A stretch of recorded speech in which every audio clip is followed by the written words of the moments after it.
Yeah, it's quite fair to say that, I suppose. The guys rocked up with very good attitudes today, though. Prepared to fight, prepared to go the distance, and unfortunately it wasn't the case. Yet again, the Indians played incredibly good cricket. All three sort of phases of the game, their fielding, their bowling and their batting was top draw, and that's why the result is like it is. So the credit must go to them, but yeah, we were just outplayed again, that's all.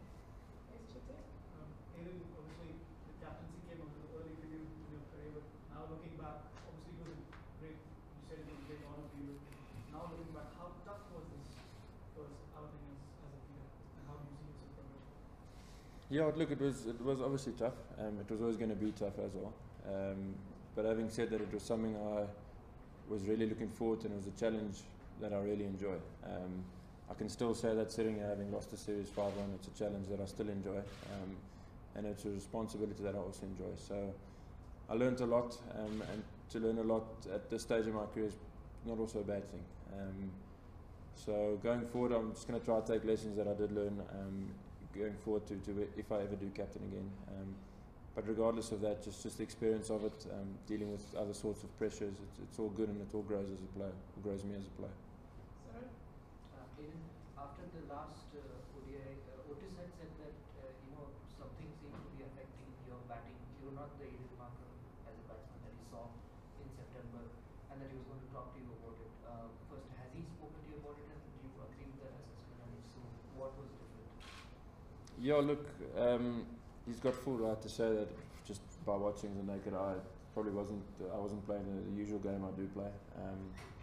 And whether that be due to various pressures and to not quite being in the zone and in the moment because worrying about other things, it's probably the reason. So he's got full right to say that, and he's spot on with what he says. But we did chat about it, and today when I was batting, I felt in a much more comfortable space. I felt like I was structuring my innings exactly how I would structure it playing a franchise game, which is a positive. It's very late in the series, but I managed to overcome that obstacle.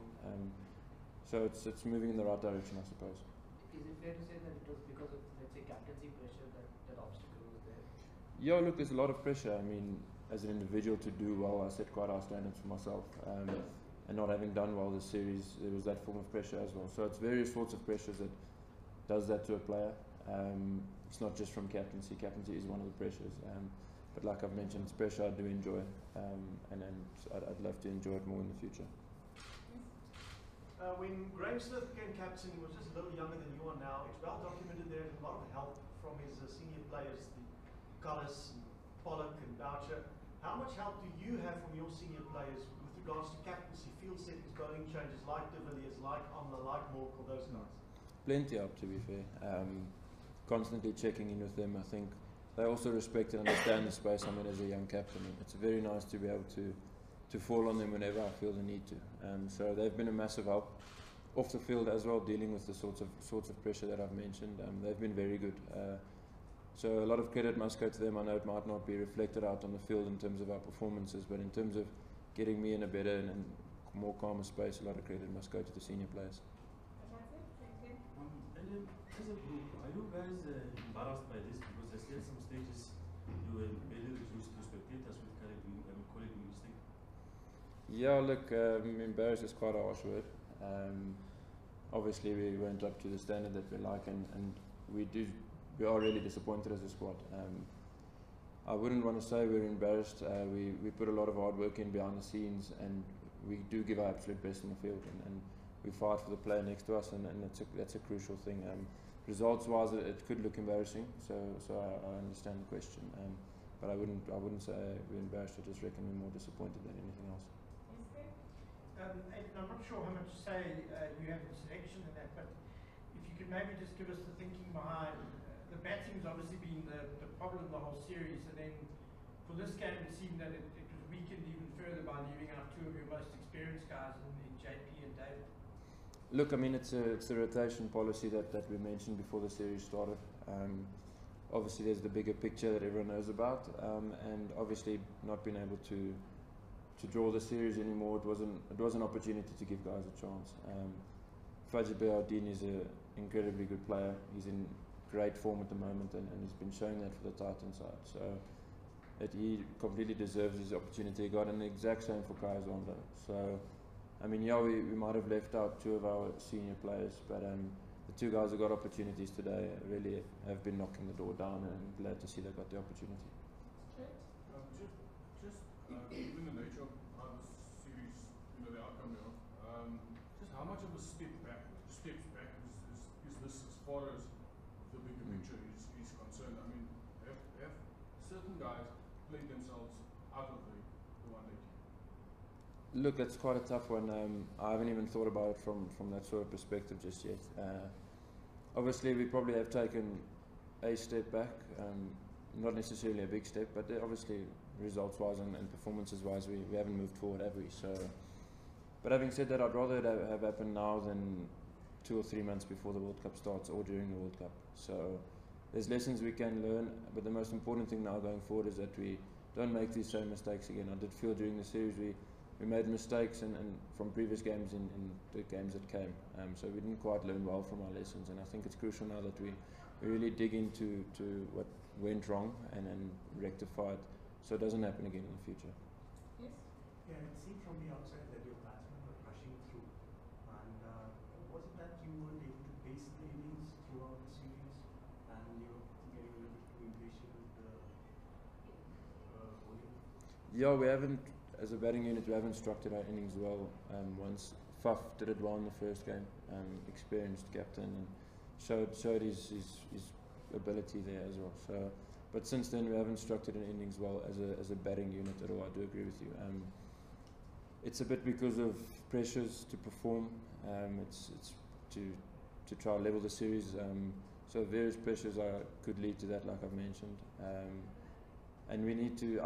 I'm a firm believer that as an individual or as a batting unit, once it happens once, and once you can feel it once, you get a sort of blueprint and you can go with it from that. So it's just one innings away for us as a batting unit to understand who plays what sort of role and to get the ball rolling like that. Last weekend, Aiden, the coach talked about the series as very much from the sort of perspective of the World Cup next year. What are some of the lessons you guys have learned, and do you think that the confidence of the side has actually taken a knock because of this result? The confidence of the side has definitely taken a knock, yes. It's never nice to lose 5-1. But we have learned lessons. A lot of those lessons have been taught to us by how the Indians have constructed their games. If you look at how they set their innings up as a batting unit, there's always one of their top 3 in the 40th over, and that's crucial in this format. And then their bowlers, they control the middle period really well. They've got 2 quality spinners, and they strike up front with a new ball. So they do tick all their boxes, and that's where we're going to work hard on to try to sort of do the same sort of thing. Outside of the result of the series notwithstanding, these kind of wickets have become a norm for one day cricket, in one day cricket. So from from a perspective of playing a team like India, you think outbatting them or just simply like kind of scoring 1 run extra more than what India scores, I mean, is that the only way to stop this team given the kind of balance of play? Look, I just do still believe that playing any side in the world, if you take wickets up front, you're in with a massive shout. We've in our own right got 2 quality spinners. Imran Taye has been competing to be best in the world for a while now, and Tabrai Shams is showing a lot of X factor as well. So if you can strike with a new ball up front and then control those middle overs well, you're going to reduce the side to a chaseable targets. We did it in a few games, to be honest. There was a few games where at the halfway stage I thought we were in with a massive shot had we batted well. Unfortunately, didn't bat well and didn't get the results. But yeah, look, obviously you need to score 1 run more than the opposition to win. But there is a way to do it. But striking up front is very important. And from the perspective of this series again, who do you think Virat was made all the difference? Yeah, look, Virat made a massive difference. Obviously, an incredible touch and showing it. His hunger for runs and his desperation to finish games is up there with the very best, and that's probably why he's one of the best players in the world. He's been the difference in the series, and their spinners have also played a massive role, like I've mentioned. But yeah, he's had a great series, and credit must be given where credit's due. Yeah, I'm talking about Virat and his captain. Are there any things that you could have done better maybe in the series as a captain? Definitely, yes. It's all part of learning. Virat's sort of desperation to win games for his side is massive, and that's why he condones himself like he does, and it's all from a competitive point of view. It's nothing malicious. And then that desperation is shown when he bats because he really wants to finish games. He doesn't just get close to the line, he gets his side over the line, as we saw again tonight. So there's a lot of things I can learn from him. There's a lot of things I can learn from their team as a whole, and there's a lot of things I can learn from us as a whole, as the Proteas as a whole as well. So taking little pieces here and there from various players is helping. Yeah. Again, how much of the blame for batting was laid for your new batting coach? No, not a lot. Not a lot at all, to be honest with you. Each player knows exactly what they need to do to deliver for the side, and the batting coach has been brilliant in terms of offering ideas and assisting guys in the nets. He's got a really great cricket brain, and he gives some very valuable information. It's the players ourselves who have gone out there and not done it justice. I don't believe he needs to take a lot of blame for this. It is completely down to the players. He can only control so much. When the games happen, he sits on the side and he's got not a lot of influence. So, yeah, I think it's us as players that were at fault this series, and it's something we'll get better at. Over the last 2 weeks, has there been any time when you have wished you had a normal introduction to ODI cricket? Just fly under the radar for a little, learn from the seniors, as opposed to being put in the spotlight right away? Yeah, that sort of thought will always come, especially having seen how the last 2 weeks have happened. But to be brutally honest with you, I'm happy it's happened this way. Not just for myself, but for us as a squad. It really gives us points to learn on, and it's going to make victories in the future much sweeter. It's going to make us work a lot harder. So, yeah, look, I'm glad it's worked out the way it is. There's a reason it has as well. And like I mentioned, we're learning and we're growing.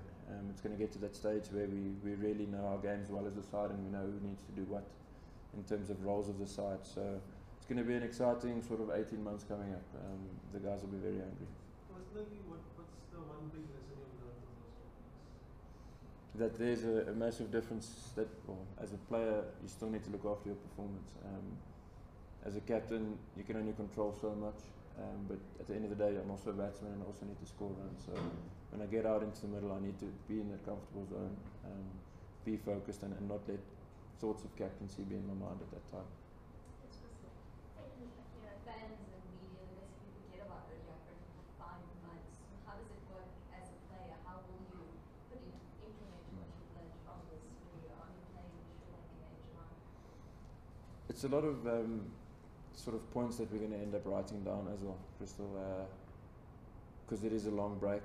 So we're going to have to, while the thoughts and the lessons are fresh in our minds, we're going to have to keep them with us somehow. So we're probably going to have to jot them down, and then after that, really spend time in the nets actually getting better at what we did wrong. So that's probably going to be the way forward. But having said that, there's a lot of quality players in the Protea setup, so we're not going to dig deeper than what we should. We've got to back ourselves, we've got to be confident, and we've got to play as a confident side going forward.